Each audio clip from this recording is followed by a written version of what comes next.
Howdy everyone, hope you're keeping well. It's Black Shadow here. Welcome back to Hidden Assets. Of course, we're here on summer break. So if you guys have been, enjoying getting out, seeing some people, having some sun, some good food, whatever it is you fancy doing, definitely on our end. I know CJ has been on vacation in Europe, and there has been plenty going on my end over the past couple weeks or so. So it has not been dull. But I did say that at some point after the Stoneburner Open was finished, our first Uprising tournament, that I would revisit the list that I made ranking the leaders of Uprising in a tier list format, which I originally did based on my experiences at the North Carolina Invitational event, held alongside with Direwolf as Mr. Beast team, and that was a few months or so ago. But that was based kind of largely on gut feeling and guesstimates, and wasn't based on any significant amount of play, because the game hadn't really been out for very long, and I wanted to at least get through a competition on our channel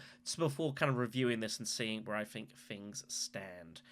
Also, I'm kind of doing this now as well because we're still waiting for news for when Rise of X will come out on Dune Imperium Digital. To be fair, they've been pretty busy with getting Clank Digital out, so I kind of get it.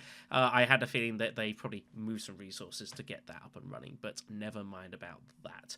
Just for a few clarification purposes, first of all, in the description below, there'll be a link to my video, the series that I put together, ranking all these. I went through all the leads in fairly heavy detail, and then the full video was my actual tier listing itself. Here is an image of what that tier listing actually looks like. That's what I came up with a few months or so ago. There's definitely a few in here that are going to be changing. And also, here is a look at CJ's one as well. And you notice there was definitely a few differences and amongst those. I know a few folks also at the time put together what their tier listing looks like. But I think the one I'm going to come up with here is going to be fairly solid. As I said, there's going to be a few changes here and there, and I think definitely reflects kind of where we're at here with Uprising. I'll let you know kind of what I changed from and to, if that happened. And there might be one or two that I still think have the chance to kind of change around a little bit, although it's very likely it's probably be fairly stationary, I think, from now until an expansion ever comes out for this game. That will obviously definitely shift things very heavily. Lastly, of course, if you do appreciate the work that we do here, when obviously just follow the channel, all that lovely good stuff, that would be wonderful. We've got our Discord server that we're running. We've just crossed a little bit over 2,000 members on the Discord, which is super awesome, and that's where we'll be hosting all of our competitions and tournaments in the future. Yes, I have been receiving questions as to when is the next tournament going to be. At this specific moment of recording, I can't say exactly what or when the next one will be. Hopefully it will be fairly soon. There is stuff being worked on in the background, but until that is resolved, we'll say, I won't have exact details. But hopefully in the next coming sort of, few weeks or so, I'll be able to start getting those details out to you guys. So, let's start at the top of the ticket, and we're going to start off with our good friend and yours, Mr. Gurney Halleck, who I put originally at top of the S tier, and to be honest, he's probably going to stay there. Gurney Halleck, of course, is a very, very strong, solid leader. Nothing too complicated about him, which I think helps in Uprising. I think one of the things that I've learned from playing Uprising is that it is a deceptively complex game. Especially when you compare it to, say, like base Dune Imperium. Although I've always said, like, Uprising to me is like an alternate reality Dune Imperium with a Worms expansion already released and added on into the game, kind of bolted really rigidly. And Gurney just seems to be able to make the most out of most things in the game. His faction game isn't the best, obviously. He's got nothing inherently helping him out with that. But that is supplanted by the fact that he's fantastic in fights, and of course there are many ways to get hold of faction bumps in conflicts. Quite a few tier 2s do give faction bumps, and you compare that with a couple of Worms, then that kind of makes up for that. Here's Ring, of course, adding the extra bit of impetus into battles as and when required, meaning you don't need to be going to the likes of, gathering support and, getting those troops there so he can take his actions elsewhere. Also just giving extra bite on those harvesting spaces as well with the Worms, and just being really, really stubborn. And of course, you've got Always Smiling, being able to put in troops and not sacrifice. The persuasion allows them to still buy very decent cards. And of course, the great thing with, you want to try and do with Gurney's like in a tier 3 conflict is like win the conflict and draw so many cards still that you're still getting spice plus flows and do everything at once is super duper strong. Now, I did kind of speculate a little bit in my first video that I thought that maybe after a while, he might drop down a little bit, but that has not been the case. If he's available in the row in a game, he gets picked almost every single time. He's strong across the board in all positions. He's at least decent, and is just always a constant thorn for players. And even when they recognize that he's pretty dangerous, it's still sometimes really hard to do a whole lot about him. He's always harassing combat. He's always charging people, to pay prices for the wards. Not every Gurney game goes great, but that's doing Imperium for you. Some games just kind of fall apart a little bit, but still incredibly popular, very versatile, very easy to use, and has definitely retained his spot at top of the table. But he isn't alone, and this is one that did surprise me in a way. He is going to be joined at the top here, not by Staban Tuek, which I had originally, but he's going to be joined by Muad'Dib. Now, Muad'Dib I originally had at the top end of the A tier. I was kind of debating him putting in S. I didn't quite have him there. I thought that my original idea was that, he is a very strong leader, no doubt about that, but I thought that he would pose such a constant threat on the table that you'd have a lot of situations where the table kind of starts ganging up on him a little bit, and that would knock him down a little bit of a peg. And while that does sometimes happen, it doesn't seem to be making a big difference. Gurney and Muad'Dib are just showing out to be head and shoulders above everyone else at the moment. You would expect in a game like Uprising that the two biggest battle-style leaders with Worms are the two that are kind of dominating the game. And maybe that's a tell of kind of the way that Uprising is designed and structured. It is more battle-focused than it used to be. And again, just doubling any reward with Worms means that the two really good Worm users are going to be probably benefiting very heavily, and that's not a surprise. Again, it's very similar to Rise of Ix, where with the shipping track, people that can get to shipping fastest, like your Baron Harkonnens, your Tezia Vernices, and sometimes your Hundros as well, just seem to make the most out of the situation, and definitely Baron being able just to bomb alliances and take them out of people's reach is really, really frustrating to deal with. So what is it about Muad'Dib that seems to be working so well? Obviously Worms, and obviously that's a big part of his game plan anyways. But the fact that when he does get those Worms, which he is going to get to, eventually you can't stop him from getting them, is the fact that once he starts getting those Worms in, that he's getting those intrigues on top. And that has proved to be devastating in several games that I've seen, that I've played in, that I've commentated as well. And it makes him really, really tough to play against. One thing I noted when I first started playing Uprising is that I think the overall quality of the intrigue deck is pretty decent. In base Dune Imperium, and even with the expansion add-on to that, you do have some that are really, really good to the point where they're probably too strong. But then you do have some that are pretty not very good, mainly a lot of the counselor style, counters dispensation and stuff like that, which are either really hard to use, and even if you do, not necessarily the best reward for it. They're kind of very situational. Uprising's intrigue deck is much more kind of balanced. There's a lot of cards in kind of that medium sort of, it's fairly solid, you'll probably find a use for it somewhere location. You got a couple that are a bit more niche-y, but you've got a few that are also still pretty darn strong. So it means that whenever Paul is drawing those intrigues, for free, mind you just got to get Worm in, which you want to be doing anyways. He's getting value on top of those intrigues, and it's really, really strong. Also, the thing I think that I've proved a little bit wrong was I was speculative that Muad'Dib would be able to just live on his ring. In a game where he just doesn't have much access to Worms, my question was, well, is his ring going to be good enough? Just drawing that extra card, is that really going to be kind of making up for it? And to a degree, I would say it still doesn't. But what players have started doing now is using Muad'Dib as a device to try and go immediately for like a 6-7 cost a card, and get some of those really strong things, like a Rakkus Revolt. There's a lot of strong cards that are out there. My mind is going blank.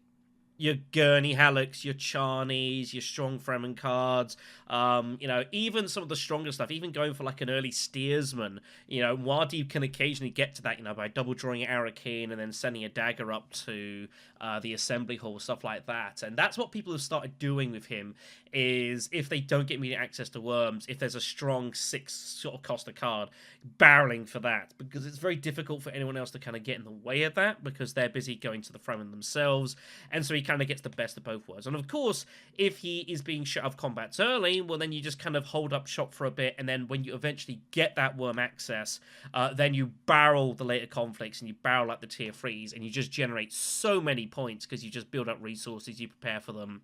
And one way or the other, you're probably going to benefit pretty heavily. Again, like all leaders, not every game works out, but just looking at the sheer win rates that I've seen, these two are about neck and neck, and they are a definite click above anyone else in the game.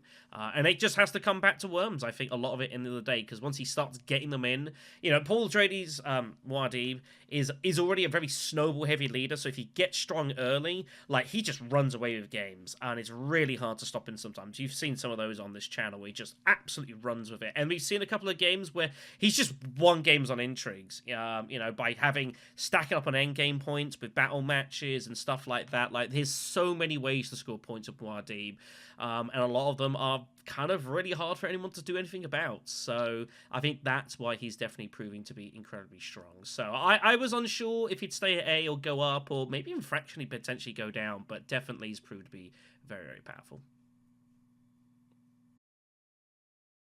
So I do think those are probably the two strongest leaders in the game at this moment in time, and I think by probably a bit of a distance as well.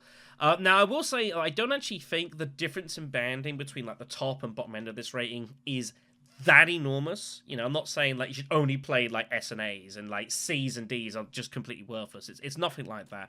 It's not like, say, Rise of Ix and Immo with Boosted Imperium, where there is quite a significant spread between those that are at the top of the tier and those at the bottom, where it's very, very drastic.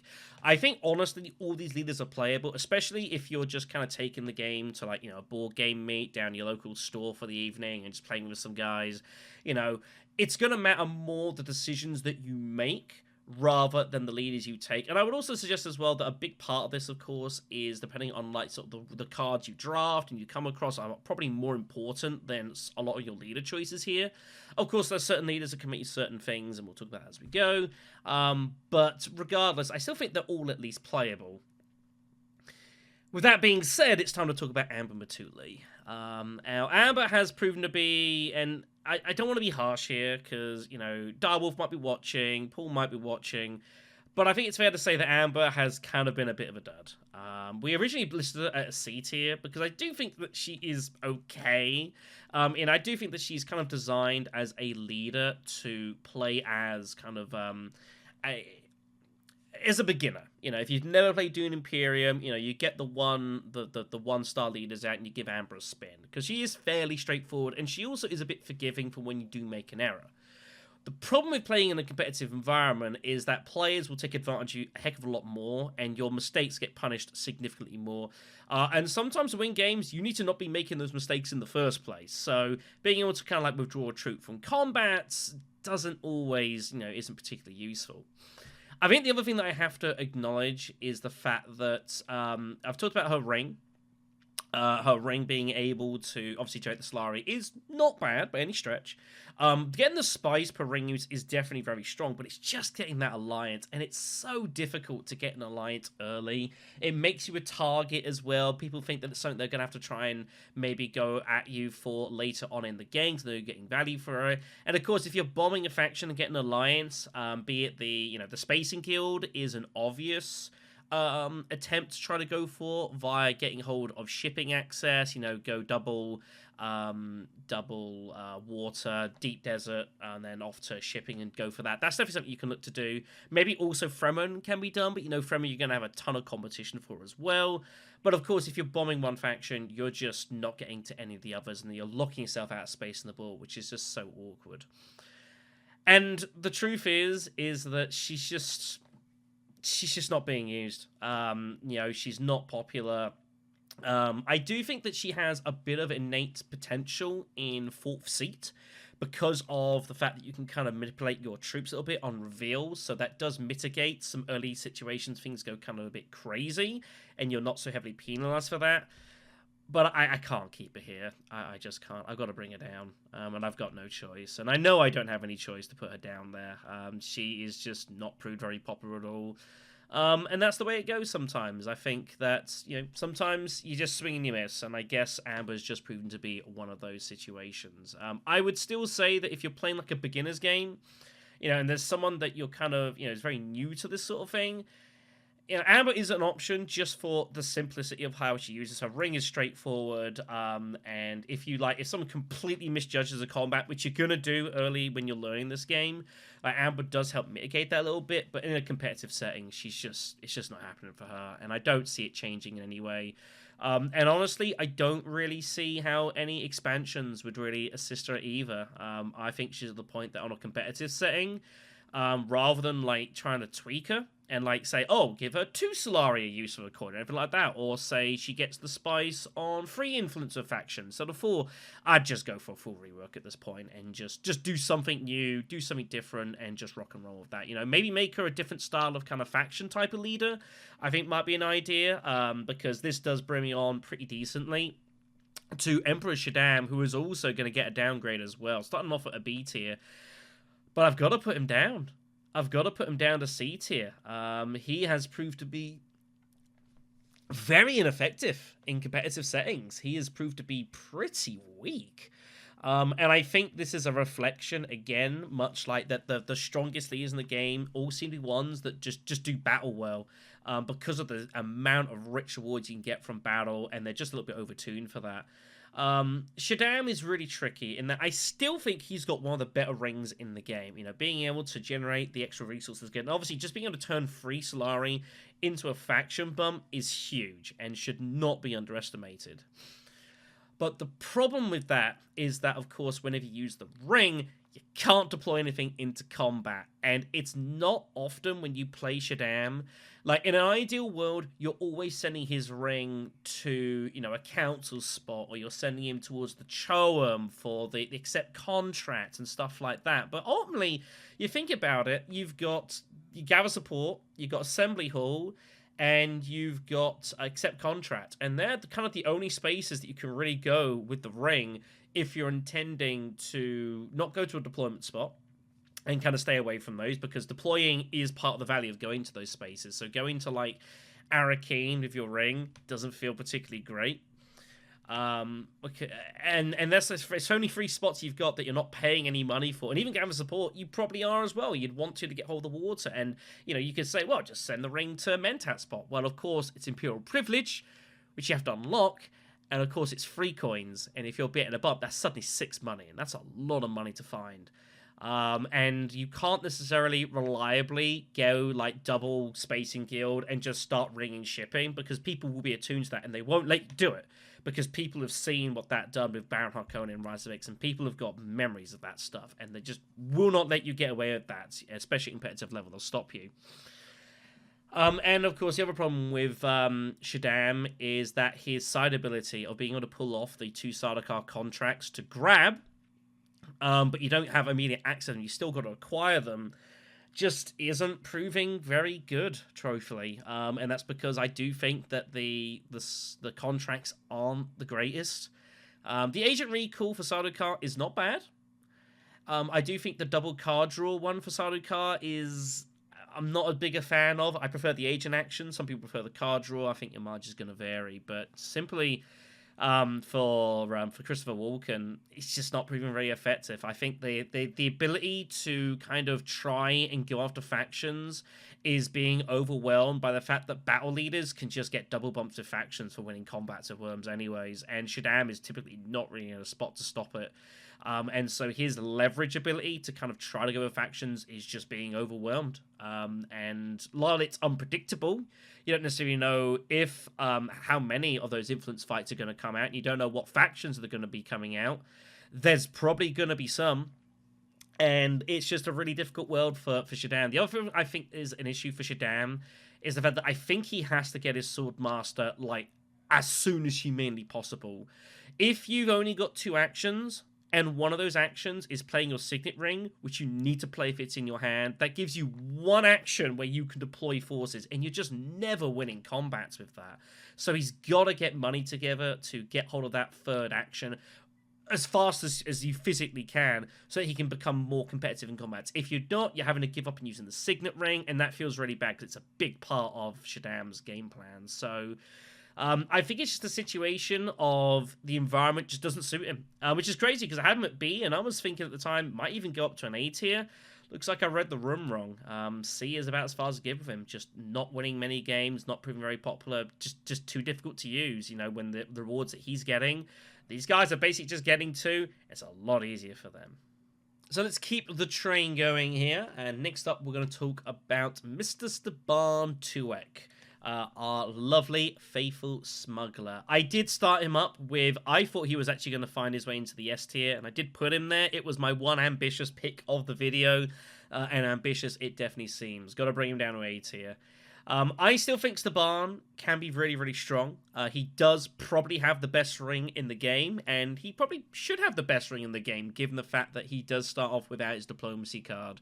And admittedly, I think I probably somewhat undersold, like, the sheer issue you do have with having no diplomacy. Like, that is really a huge problem. It means that you are very reliant on the Imperium row being advantageous to you, so you can pick up those cards reliably and not get, like, hate picked against as well when people real early just to take cards away from you, which does happen. It's either that or you're having to, like, ensure you get to smuggling and get to shipping. But of course, if you've only got one Seek Allies card, where's your second bump coming from? That's for you to figure out. And it has proven that I think, like, while he's a very creative leader, and when he is rocking and rolling, like, he's very hard to stop. There are still too many games where he isn't quite making the muster, and for one reason or another, gets some dodgy card draw, players play too actively against him, stuff like that. He's just not able to thrive particularly. So I've got to put him down 80. I still think he's pretty strong.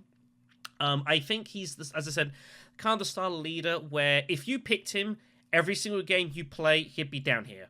Minimum. Maybe even starting to verge down towards this direction. Staban is probably the one leader in the game where you pick him selectively. You pick him on a board and a game state and kind of a table where you think that you can make use of him pretty well. You've got a rough game plan, a rough idea what you want to do. And you pick him selectively. You know, it's very similar to like a Lasery Kaz of Rise of Ix and stuff like that. You know, you pick them when it suits them most and you get a lot of value from them. You just pick them anytime, like, you're going to be struggling. You've got to be careful when you choose them. But I still think the Staban has a lot of potency. His ability to generate a lot of spice by putting spies out in on those maker spots is good.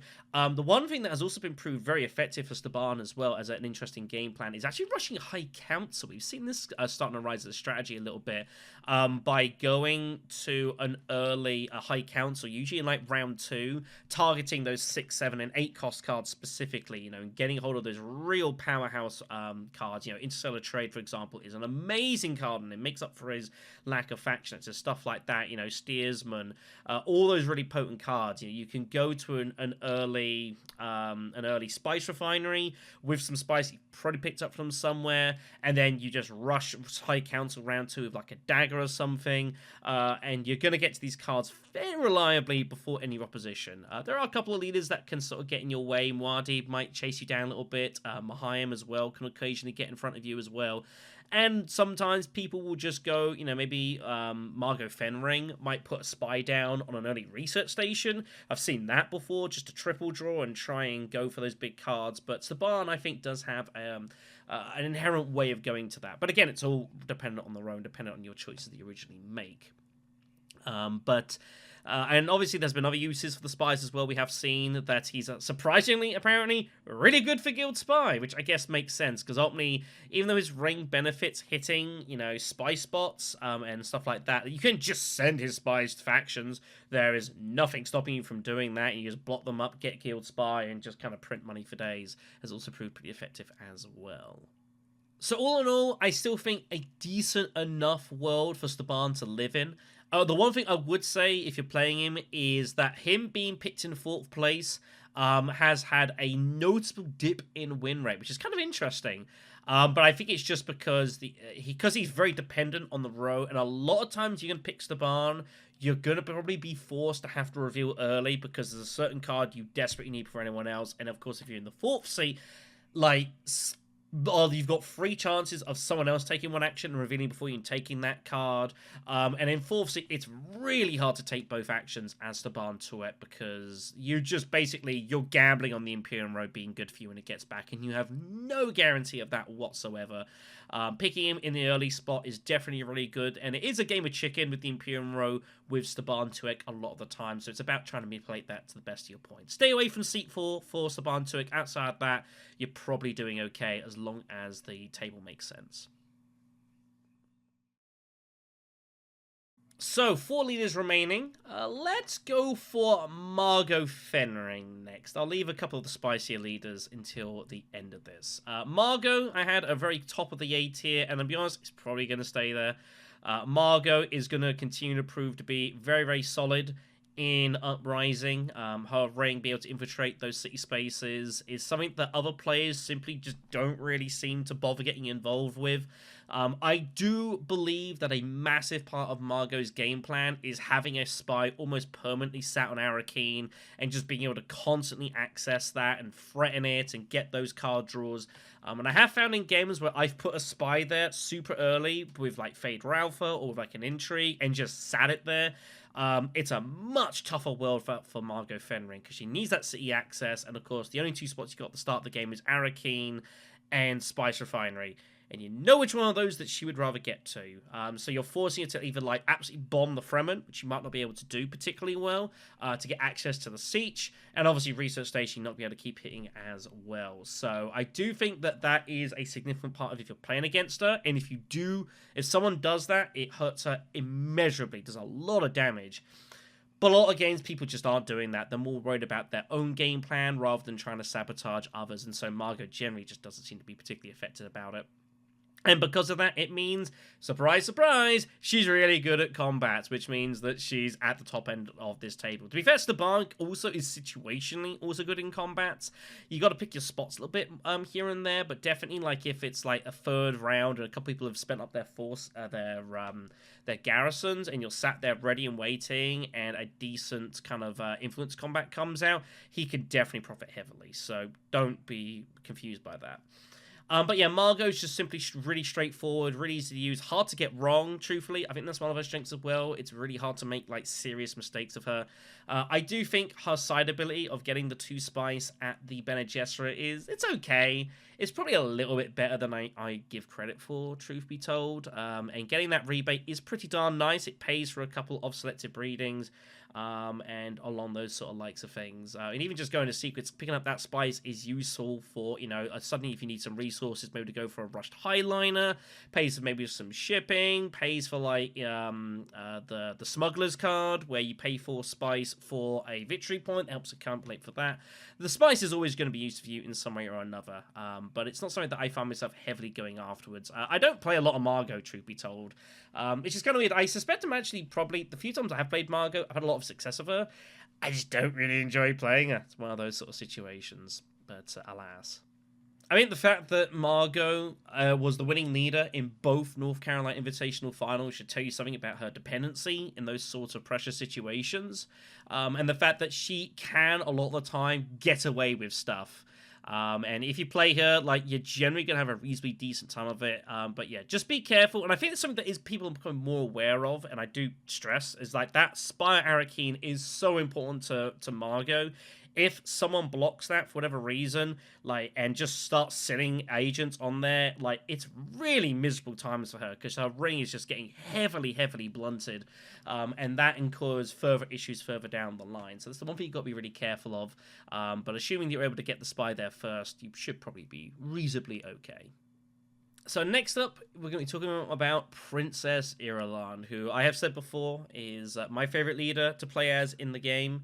I originally had her at the B tier, and I was like kind of wanting to put her towards the A's, but I couldn't quite find myself do it. Well, I'm going to do it. I am going to put her only just. I think like she is probably borderline. It's really, really close. But I think there's just enough going for Irulan to just squeak her into the A tier, but only marginally. And this is one that I think you could definitely dispute either way. I think either is fine. It's a bit of personal preference, but I'm going to give my girl a little bit of love here.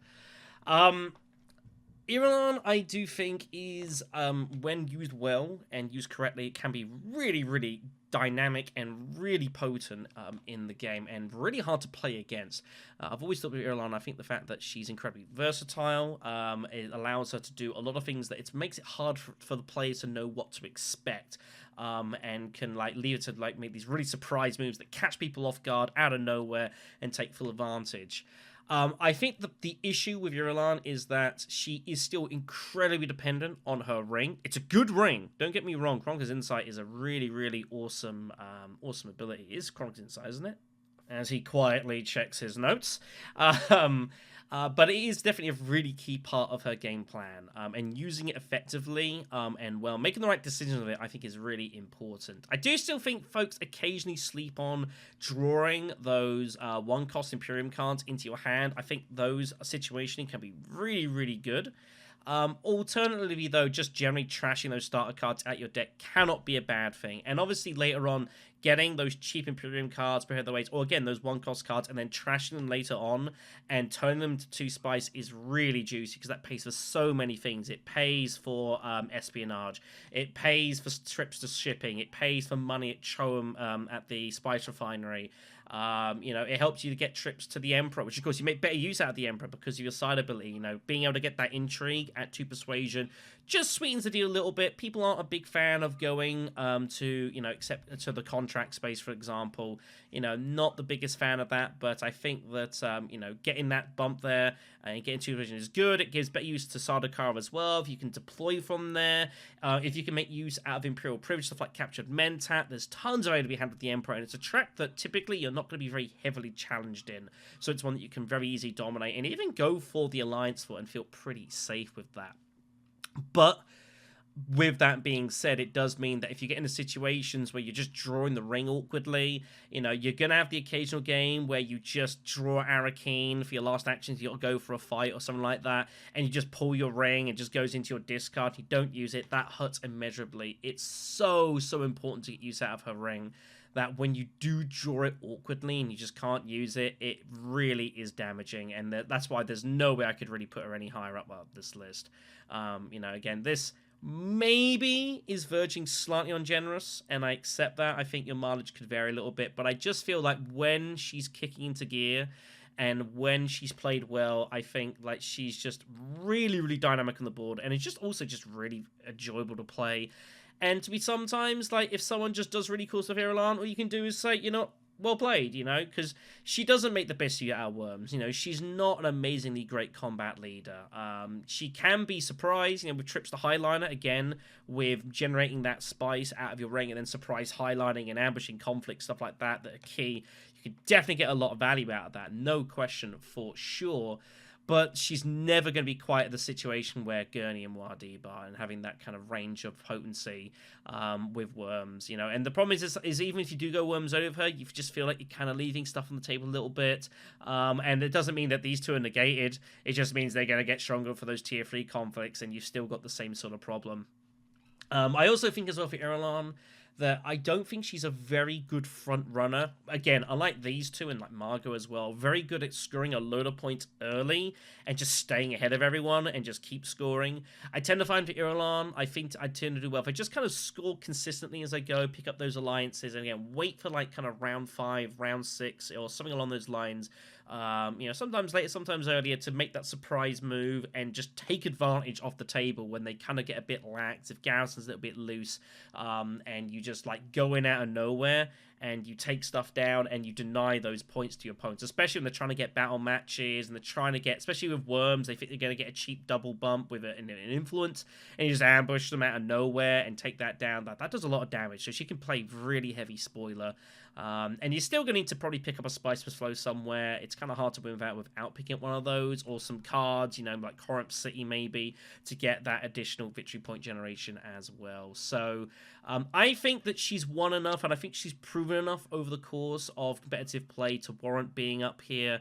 It's a little tenuous, and again, your margin is going to vary a little bit, but I feel like she's done I think she's done just enough to make it up here and stay up with the top end of the table. But again, you've got to play her well. If you don't play it particularly great, if you get some bad draws of the ring, it's going to very quickly feel like you're down here, maybe merging down here. But I just think there's just enough going on to be challenging those top end leaders reliably enough. But you're going to have to be pretty attentive to what you do. So just a couple of leaders to go. You'll notice that this BT here is sitting pretty empty, so we should probably fill that, shouldn't we? And that is going to be the residing spot for Reverend Mother Jessica. Not Mother Mahaim, as I continue to say, because I've been saying it for like nearly 3 years, and I've basically got a tip jar going now on my damn streams every time I say it. It's just, I'm probably going to say at some point this video. I wouldn't be surprised. So Lady J, now I know putting her in B is probably going to anger 1 or 2 people watching this video who will insist that she's better than that. And you know what? I think she definitely can be. But I still think that Mahaim... Oh, it's going to be a long one, isn't it? Oh, my goodness me. I still think that she is very wildly inconsistent and still very difficult to use, and a lot of pilot error can come from playing as Jessica. The fact that she is a two-sided leader is obviously inherently really cool and is very fun to use. The fact that it allows for a lot of potential diversity in how you want to approach her. If/when do you want to flip her from her initial side as Lady Jessica to the Reverend Mother side is very important, and kind of, you know, timing that can be very, very effective. But I still just don't think she's quite got enough bite compared to some of the other leaders about. She can definitely get hold of some power cards, no doubt about that. You know, she can definitely very effectively target the 7 and 8 costers, but she's typically not getting those until kind of round 3, round 4. Alternatively, you could definitely build up a couple of memories with the lady side, go to espionage, pull all those back, and get a load of cards to guarantee, pretty much a guaranteed spice must flow. And you know what? That's also pretty solid. Anything that gets to your point like that is pretty good. But she's incredibly dependent on espionage access, I think, yeah. Especially when you get to the Reverend side, and obviously paying water to double those effects to get those extra spies out. Which means that if you've got, like, Feyd-Rautha in the game, if you've got Margot Fenring in the game, you've got even Staban Tuek sometimes in the game, you are going to be heavily fighting for the space. If you don't get in there first, you're going to be in a lot of trouble, because it's a lot harder to play the Reverend Mother than it used to be. I have noticed that a few people have been playing her on the 6-player variant of the game. Of course, this is talking specifically about 4-player, and that apparently she's been proving really, really strong. And I assume it's because of the fact you can shift resources around to her. You just flip her basic immediately, just double hitting, and she's like proven to be really, really powerful. But her on her own it's just not proving...